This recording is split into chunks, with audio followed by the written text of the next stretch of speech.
안녕하세요. 황필고 신부입니다. 한 주간 어떻게 또 건강히 잘 지내고들 계신지 모르겠어요. 여기 뉴욕은 그래도 오미크론 상황이 피크는 지났다고 얘기들을 하는데 여전히 주위에 한 번씩 감염돼서 며칠씩 고생하시는 분들은 좀 있더라고요. 저는 아직 다행히도 코로나 걸려본 적이 없는데 다들 증상은 요새 그렇게 심하지 않다고 해서 그나마 좀 덜 걱정이 되고, 저는 원래 그냥 할 거 다 하면서 다니는 편이었는데 아무리 조심조심 해도 걸릴 상황이 되면 또 걸리더라고요. 그냥 저는 언젠가 최소 한 번은 알고 갈 수 있다라고 보고, 젊으니까 큰일이야 나겠어요. 조심은 하지만 그렇다고 활동할 것들 딱히 확 줄이거나 하지는 않아요. 다른 분들이 오히려 꺼려하고 안 나오셔서 어쩔 수 없는 거죠. 그래서 이제는 본당에서도 다시 하나하나씩 활동 재개를 시작하려고 합니다.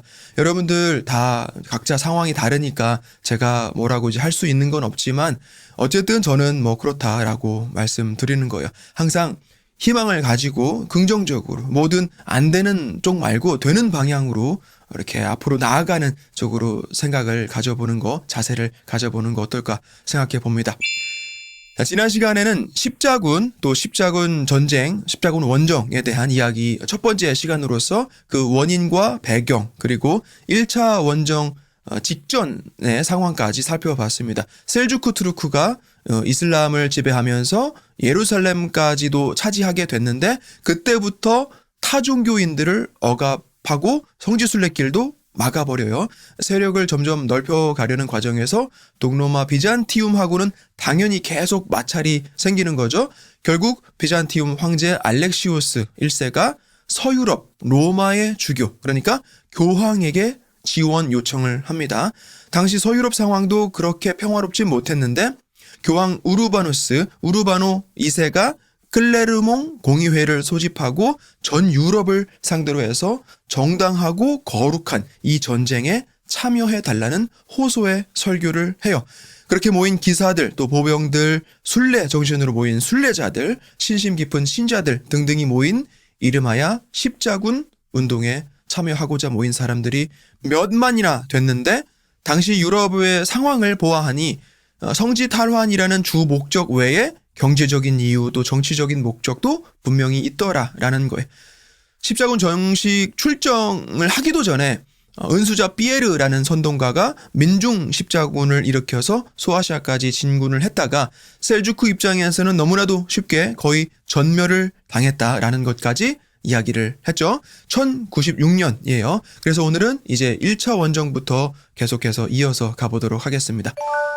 본격적으로 십자군이 결성이 이제 되고 공식적인 첫 번째 원정을 떠납니다. 지난주에도 얘기를 했지만 프랑스나 잉글랜드의 왕들 또 신성 로마 제국의 황제는 교회로부터 파문을 당한 상태였기 때문에 십자군 운동에 참여할 수가 없었어요. 못했는지 안 했는지는 모르지만 그래서 그 밑에 제후들, 그러니까 공작이나 백작 같은 귀족 계급 봉건 영주들이 여러 지역에서 각자가 군대를 모아가지고 한 자리에 모인 거예요.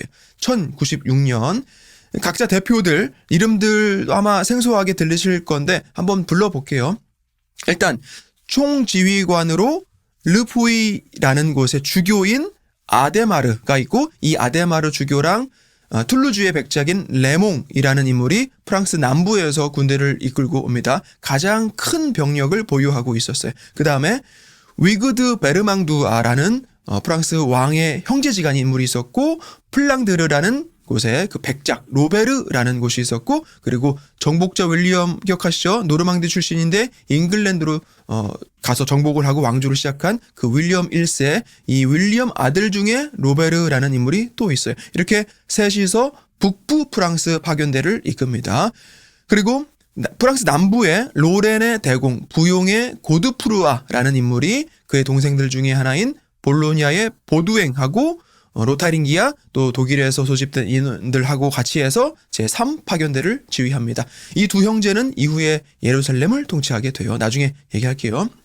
그 다음에 제4파견대까지 있는데 남부 이탈리아에서 옵니다. 이 팀은 보에몽이란 인물하고 그의 조카인 탕크레드가 선두에 서요. 보에몽은 또 노르만 출신이에요. 바이킹 후손이란 뜻이죠. 아무튼 이렇게 귀족들 또 왕족들이 이끄는 1차 십자군이 1097년 늦은 봄 즈음에 가서 보스포루스 해협을 건넙니다. 보스포루스라고 하면 이렇게 이스탄불을 가로지르는 해협인데 그 당시에는 콘스탄티노폴리스였죠. 비잔티움 알렉시오스 1세 황제가 지원 요청을 해서 우르바노 2세 교황이 응답을 했고 전 유럽을 상대로 군대를 소집했고 그렇게 모인 일명 십자군이 비잔티움 황제 앞에 드디어 출두를 한 거예요.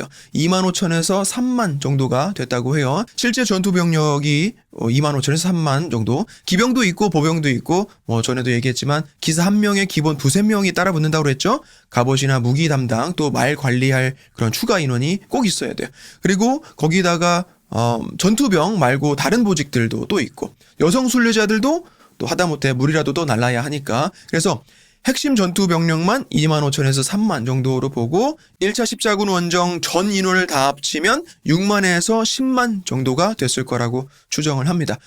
비잔티움 황제가 예상했던 것보다 월등히 많은 인원이 모인 거예요. 든든하기도 했겠지만 한편으로는 사실 세상에 공짜는 없는 거거든요. 그 많은 인원을 어쨌든 결국에 가서 다 케어를 해줘야 한다라고 생각하면 좀 부담스러웠을지도 몰라요. 아무튼 알렉시오스는 십자군 대표 지도자들 다 모아놓고 본인에게 충성 맹세를 요구합니다. 어쨌든 십자군은 지원군이고 지원을 요청한 비잔티움 그러니까 황제의 필요에 따라 움직여주는 게 맞는 것 같기도 한데 그래도 이때 십자군이랑 알렉시오스 황제랑은 입장 차이가 좀 분명히 있었던 것 같아요.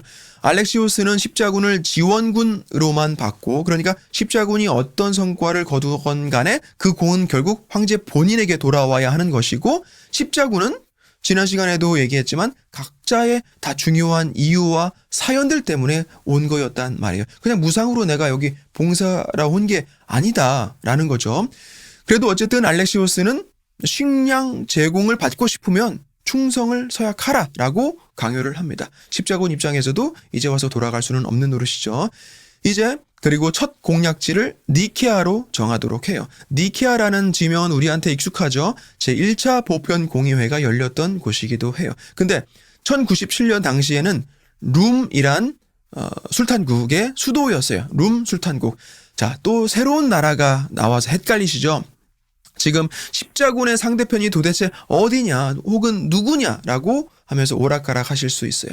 십자군 전쟁이라는 게 기독교와 이슬람의 전쟁이 아니었나? 그럼 셀주크는 뭐고 투르크는 뭐고 이제는 또 룸 술탄국은 또 어디냐라고 생각하실 수 있어요. 그래서 얇은 역사책들을 보면 아예 이런 민족명, 국가명은 전혀 언급을 안 한다거나 제가 신학교에서 공부했던 책들도 보면 자세한 설명까지는 없어요. 술탄국이라고 하면 당연히 뭔지 알겠지라는 가정하에 대부분 책들은 쓰여져 있고 조금 친절한 입문서에는 옆에 작은 글씨로 간단한 설명 정도만 들어가 있는 것 같아요. 자, 셀주크는 제국 이름이에요. 제국 이름. 11세기 초부터 12세기 말까지 중앙아시아, 중동, 동유럽 일대를 지배했던 제국이고 투르크는 사람들이에요. 사람들, 민족명. 그러니까 어떤 하나의 민족 혹은 여러 민족들을 통칭하는 거예요. 그리고 룸이라는 술탄국은 1077년부터 1407년까지 소아시아 지역 일부 그러니까 지금의 터키 영토 여기 요만큼 정도까지 지배했던 물론 초반에는 작게 요만큼에서 시작을 했겠지만 셀주크 제국이 멸망한 이후에도 100년도 넘게 존속했던 술탄국이에요. 술탄국이라고 하면 술탄이 다스리는 국가를 뜻하겠죠. 황제가 다스리면 제국, 왕이 다스리면 왕국, 공작이 다스리면 공국, 백작이 다스리면 백국. 술탄이라고 하면 이슬람 세계에서 군주를 뜻하는 칭호인데 술탄이 다스리면 술탄국이 되는 거예요. 뭐 당연한 얘기지만 낯설게 느껴지실까봐 제 나름대로 쉽게 풀어보는 거예요. 지금 십자군이 싸우고 있는 상대편은 종교적으로 보면 대다수는 무슬림, 당시에는 사라세닌이라고 불렀다고 했죠. 그리고 국가가 어디냐라고 본다면 셀주크 제국. 그 중에도 1차 원정 첫 전투 상대는 룸이라는 술탄국이었고 그렇다고 뭐 셀주크랑 룸 술탄국이 사이좋은 형제국이냐? 라면 또 그렇지는 않아요. 아무튼 그럼 이 사람들이 어디 민족이냐라고 하면 대부분은 투르크족, 저기 멀리 중앙아시아 흉노족이나 훈족도 몽골족이랑 비슷한 흔히 말하는 전투 유목민 투르크족이 그 조상이더라라고 이해하시면 되겠습니다. 근데 그 멀리 투르크족이 어떻게 이 척박한 중동까지 왔는가 봤더니 이슬람 국가들이 사실은 이 투르크인들을 데려온 거였어요. 이슬람에서는 따로 직업군이라는 게 없었고 평소에 농사 짓고 장사하다가 필요하면 무기 들고 싸우는 병농일치제를 시행해오고 있었는데 강력한 군인들이 더 필요하게 됐고 그래서 아주 잘 싸우기로 유명한 중앙아시아 투르크족을 데려다가 군인 노예로 삼아요. 이들을 당시에는 맘루크라고 불렀었어요. 처음엔 하층민으로 시작을 했겠지만 시간이 오래 지나면서 그들도 이슬람 세계에서 점점 권한을 갖게 되고 힘도 점점 쌓아서 결국 셀주크 제국까지 세우게 된 거예요. 저도 사실 처음에 공부할 때 약간 헷갈렸던 부분이기도 하고 중동이랑 아나톨리아 그러니까 지금의 터키랑 그 주변국들이죠. 그 근처 역사가 애당초에 굉장히 복잡해요. 그래서 여러분들 그 보실 만한 교회사 서적들 대부분에서는 아예 지금 제가 얘기한 부분들은 언급을 거의 안 합니다. 근데 저는 왜 굳이 자세히 이렇게 설명을 하고 있느냐. 이 십자군 전쟁을 단순하게 가톨릭 교회랑 이슬람의 전쟁이라고 정리하기엔 무리가 있어요. 너무나 복잡한 지리적으로 또 민족적으로 또 더 나아가서는 이슬람 국가들 안에 여러 민족들 간의 분쟁들까지도 비추어야 이 전쟁이 설명이 된다라고 보는 거예요. 왜냐하면 지난주에도 말씀드렸지만 그 전까지는 아무 문제가 없었거든요. 가톨릭과 이슬람 그 사이가. 그리고 중동 아라비아 일대도 나름 일말의 평화가 있었단 말이에요. 셀주크 이전까지는. 자, 아무튼 그래도 이해하기 어려우시면 그냥 이슬람이라고 해도 좋은데 이전까지와는 조금 다른 이슬람이었다라고 정도만 기억하셔도 되겠습니다. 자, 이어서 계속 가볼게요. 그래서 알렉시오스 황제가 십자군을 니케아로 보내는데 니케아는 룸 술탄국의 수도였어요. 룸 술탄국은 1077년 십자군 1차 원정 불과 20년 전에 설립된 나라예요. 그리고 당시에 킬리지 아르술란 1세라는 제2대 술탄이 군주로 있었는데 비잔티움은 계속해서 이슬람 세력하고 견제를 해오고 있었기 때문에 너무나도 그들에 대해 잘 알고 있죠. 수도인 니케아가 지금 비어있다라는 걸 알았던 거예요. 그래서 거기에 먼저 치도록 합니다. 근데 아르술란 술탄이 다른 데 이제 볼일 보다가 돌아와야 하는데 안 와요. 십자군 그까이 거 당나라 부대라고 보고 그냥 무시합니다. 왜 그랬을까요? 10만 명 가까이 쳐들어오고 있다는 전달을 분명히 받았을 텐데 지난 시간에 기억하시죠?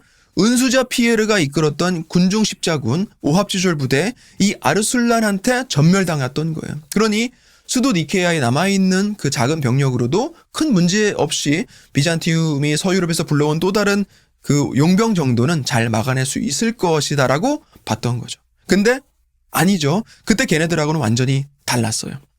그렇게 니케아가 당하고 있다. 거기에 왕족들, 귀족들 다 지금 잡히게 생겼다라는 소식을 그제서야 듣고 아르술란이 돌아왔을 때는 이미 니케아는 포위 상태였고 그게 1097년 5월 몇 번 그 외부에서 공격 시도를 했는데 택도 없어요.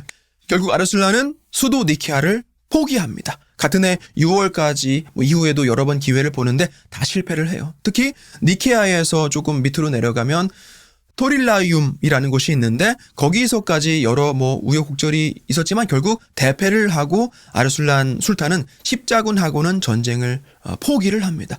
수도도 이제 이코니온, 지금의 터키 코니아로 옮기고 소아시아 동부 쪽이랑 중동 쪽으로 눈을 돌려서 영토 확장 사업을 이어나가요. 십자군은 어차피 예루살렘을 향해서 가니까 내려가니까 만날 일이 없죠.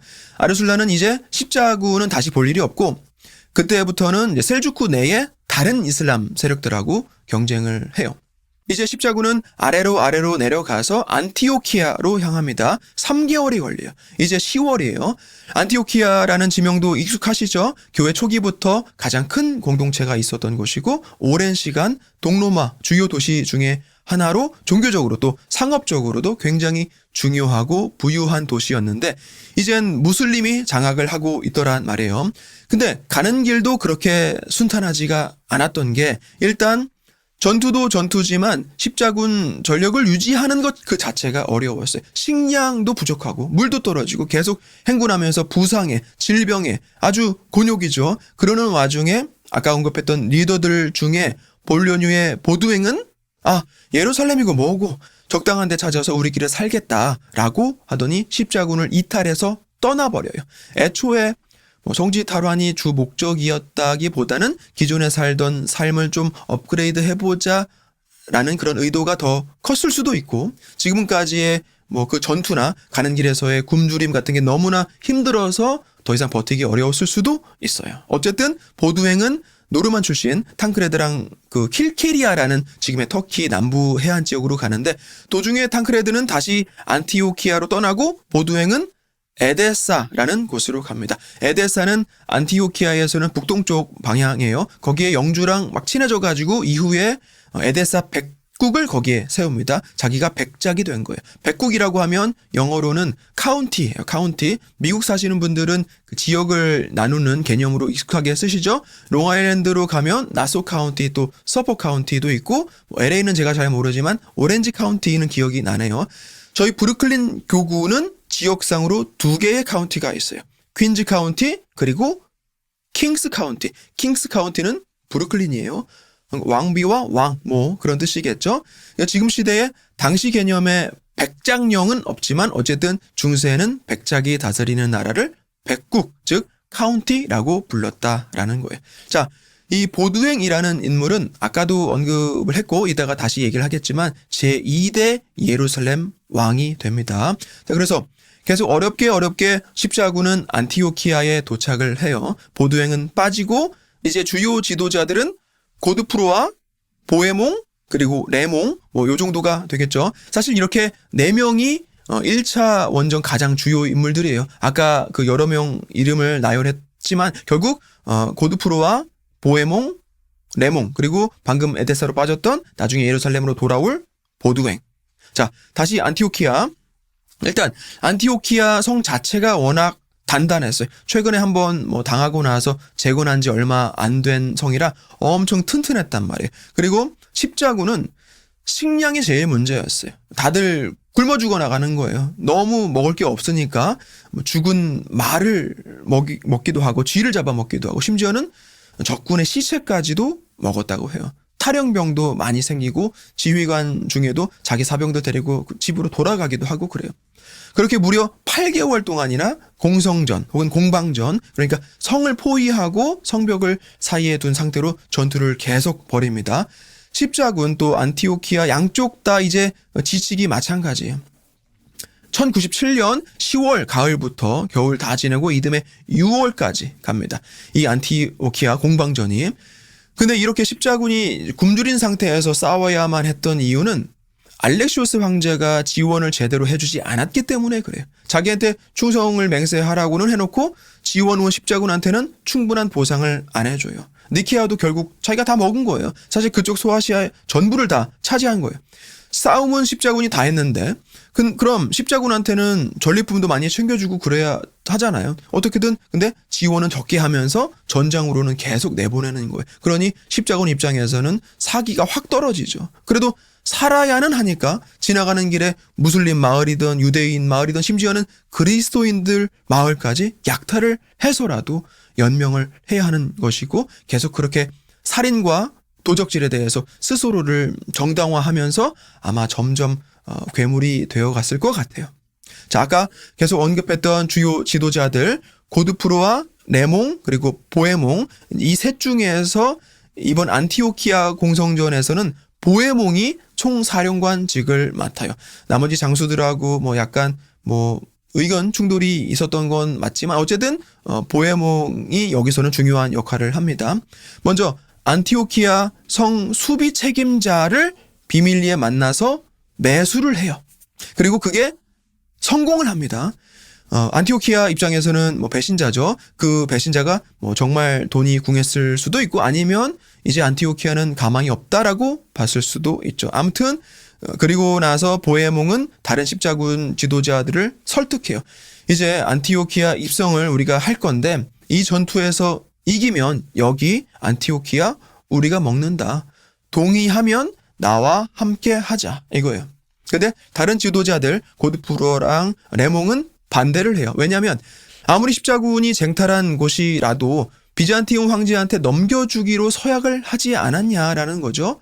근데 지도자들이 뭐 그렇게 반대를 하더라도 그 밑에 기사들이 오히려 보헤몽을 지지합니다. 보헤몽도 그렇고 병사들도 그렇고 당시에 많이 지쳐서 뭐 그랬을 수도 있고 애초부터 예루살렘보다는 안정적인 삶을 더 원했을 수도 있죠. 하지만 결국 보헤몽 작전에 다 동의를 하고 미리 그 매수한 그 수비대가 성문을 열자마자 순식간에 성 안으로 들어가서 안티오키아를 점령하고 성 안의 사람들을 학살합니다.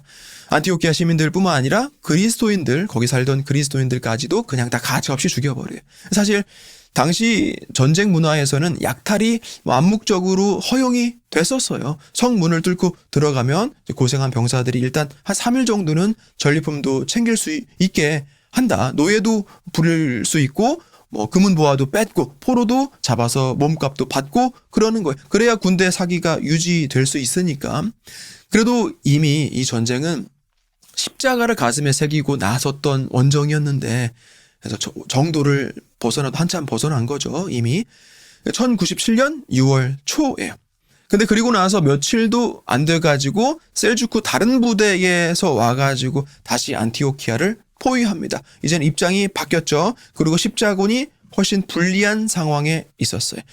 이때 베드로 발톨로미우라는 수도사가 꿈에서 환시를 봤다고 주장을 합니다. 안드레아 사도도 내가 봤고 그리고 롱기누스의 창을 봤다고 얘기를 해요. 롱기누스의 창은 예수님께서 십자가 달리셨을 때 로마 병사가 예수님 옆구리 찔렀잖아요. 그때 그 창이에요.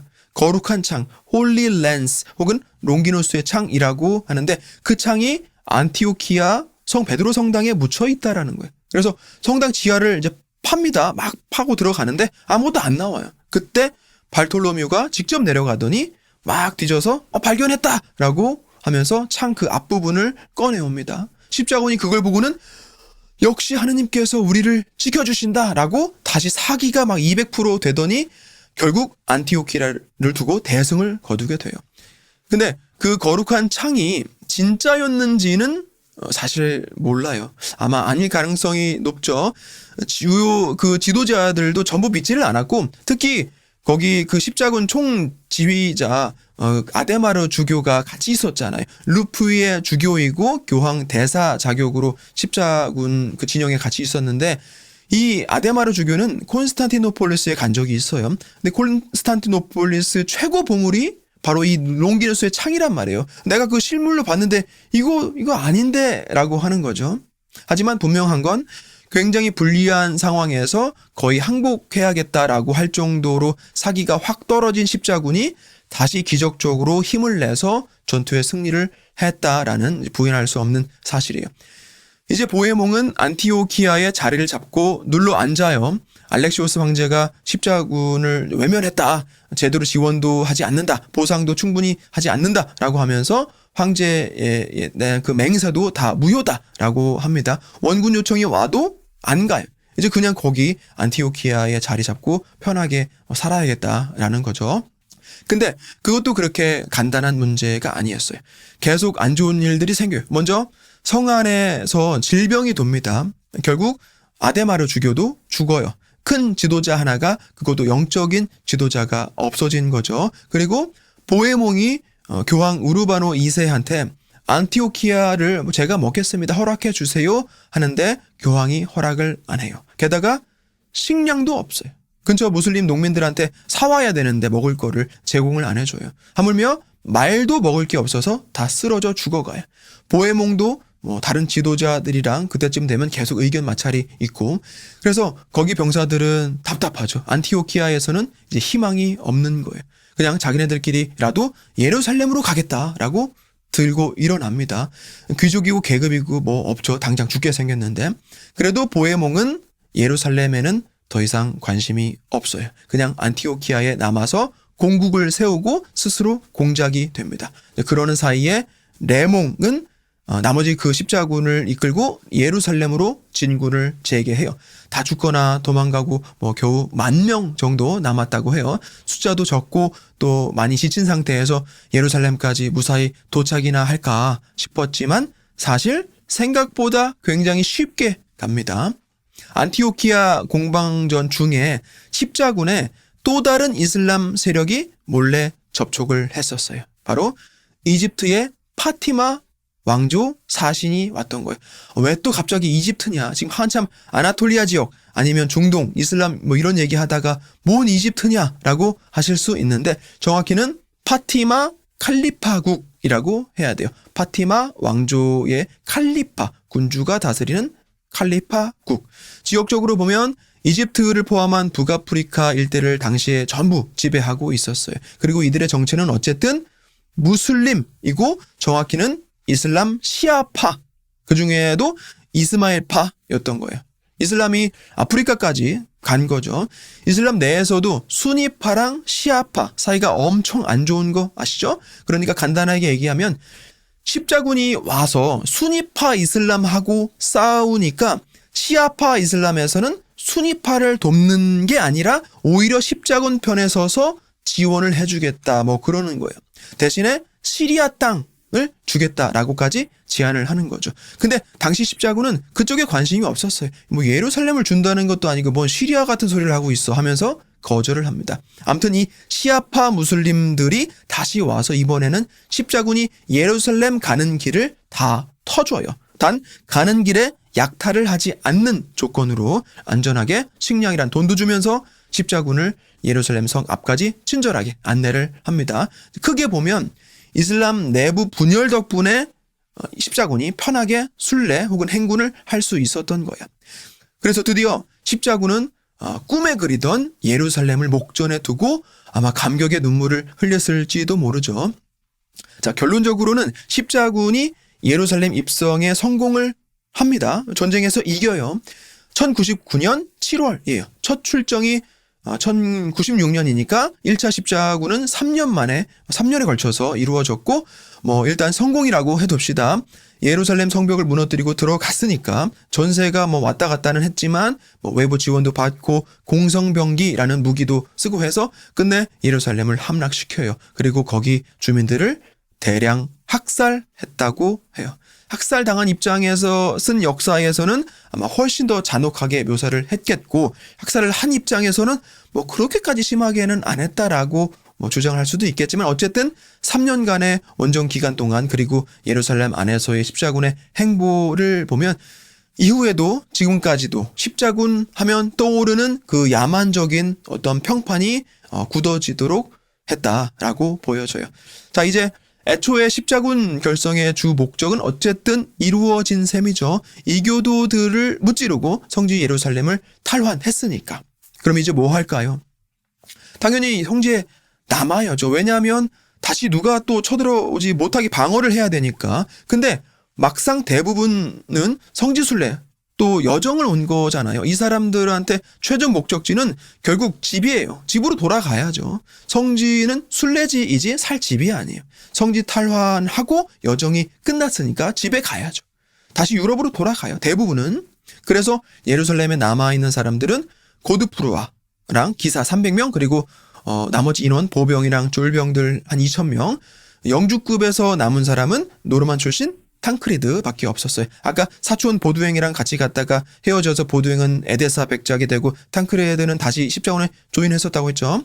그러니까 막상 처음 뭉쳤던 제후들이 예루살렘 탈환 시점에 와서는 거의 다 그 자리에 없는 거예요. 보두행은 에데사 백작이 되고 툴루주의 레몽, 가장 큰 규모의 병력을 이끌었던 그 레몽은 트리플리 백작이 됩니다. 지금도 레바논에 트리플리라는 도시가 있어요. 이렇게.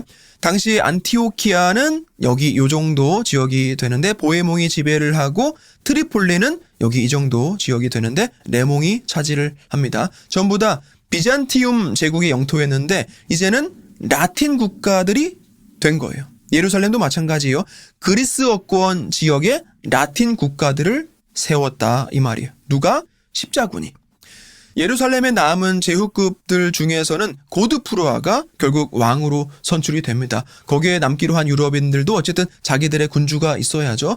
근데 고드프로아는 그리스도께서 죽으시고 부활하신 곳에 내가 왕으로 불리울 수는 없다. 그래서 왕이라는 칭호 대신에 거룩한 무덤의 수호자, 성묘 수호자라는 칭호를 씁니다. 칭호만 그렇지 그냥 왕이에요. 그리고 고드프로아가 죽고 난 다음에는 에데사 백작이었던 그 동생 보두행이 그 후임으로 와요.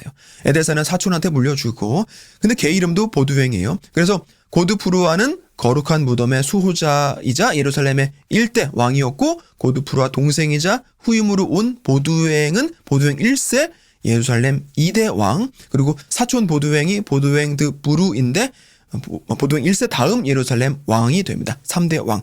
복잡한데 그렇게 중요한 건 아니고, 어쨌든 1차 십자군 원정이 종료된 시점에서는 십자군 참가 인원이 다 뿔뿔이 흩어져서 고향으로 돌아가거나, 가도 별거 없는 인생들은 적당한 데 자리 잡고 살거나 예루살렘에 남거나 했다는 거예요. 근데 예루살렘을 탈환했다고 해서 전쟁이 끝난 게 아니에요. 사실 상당히 불안정한 상태죠. 어렵게 전투에서 이겼다고 할 수도 있겠지만 실제로는 전 이슬람 세력하고 총력전을 벌인 건 아니었어요. 왜냐하면 이슬람 내부에도 분열이 심했으니까 시아파랑 수니파의 갈등도 있었고, 트르크족도 그 안에서는 분열이 있었고, 셀주크 제국 자체도 중동의 그 다른 지역들하고 여러 저기저기 마찰이 있어 왔었단 말이에요. 그러니까 이슬람 입장에서 보면 1차 십자군 원정은 비잔티움 제국 용병들이 와서 이슬람 세력 일부랑 싸워가지고 잠시 우위에 서게 됐다 정도로만 볼 수도 있는 거죠. 그래서 예루살렘도 언제든 다시 이슬람 아니면 어느 세력으로부터든 침공을 받을 수 있는 거예요. 근데 상황은 다시 집에 돌아가거나 칼 내려놓고 자리 잡고들 살기로 했다거나 그렇게 된 거예요. 이제 그런 와중에 클레르보의 수도승 베르나두스, 기억하시죠? 이 베르나두스가 아이디어를 냅니다. 당시 상황에 맞는 수도회를 창립하자는 거예요. 기사들이 없잖아요. 그러니 신심 있는 젊은이들이 예루살렘이나 근처의 공동체 수도 생활을 하도록 어떤 그 장치를 마련하자는 거죠. 그럼 어디 멀리 가지 않고 성지를 지킨다라는 사명감도 있고, 평시에는 기도하고 사회봉사를 한다거나 하다가 전시가 되면 칼을 들고 예루살렘을 수호하는 그런 성소의 길을 만드는 거예요. 일명 기사단이죠. 기사단. 들어보셨을 거예요. 수도승 전사들, 구호 기사단, 성전 기사단, 혹은 템플 기사단, 성 요한 기사단, 튜턴 기사단, 그리스도의 가난한 기사단, 솔로몬 사원 기사단 등등 이런 수도 생활이랑 군 생활이랑 합쳐진 수도회들이 생겨나고, 이들이 이제 예루살렘 성지를 지키는데, 또 이후에 또 성지 순례를 오는 순례자들을 보호하는데 큰 역할을 하게 됩니다. 자, 그래서 이번 시간에는 여기까지 1차 십자군 원정에 대해서 비교적 차근차근 시간에 따라 장소에 따라 같이 움직여 봤습니다. 사실 십자군 운동의 배경과 원인에 대한 이해가 없이 그냥 성지 탈환을 목적으로 교황이 군대를 소집해서 십자가를 가슴에 품고 수많은 기사들이 전쟁에 참여했다, 그러면서 잔인하게 약탈하고 살육을 저질렀다라고만 알고 있으면 1차 십자군 원정이 이해 자체가 불가능해요.